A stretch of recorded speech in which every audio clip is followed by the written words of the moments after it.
bungkus nasi nih susah banget, nggak bisa rapi, udah bolak-balik ke sana ke sini. Ini kali ya.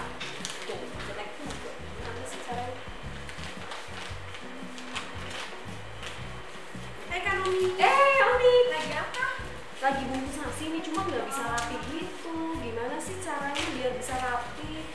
Punya tips nggak atau punya cara gitu gimana biar ada rapi terus cantik biar gitu simpel loh. gitu ya. Iya, karena kan aku mau buat jualan nih.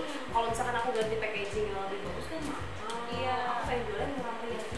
Oh gitu. Bisa nih, aku Gimana? bisa contohin buat bikin. Gimana? Ini aku ada nasi ya. nih. Oh gitu. Nah ini, Oke, udah ini dulu. apa?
Lagi Ya kan, lebih gampang, mudah.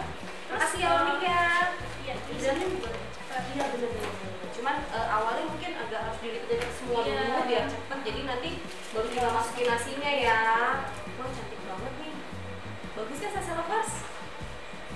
Makasih ya udah kasih tahu aku. Ya. Sudah memecahkan masalah-masalah aku. Oke kalau gitu terima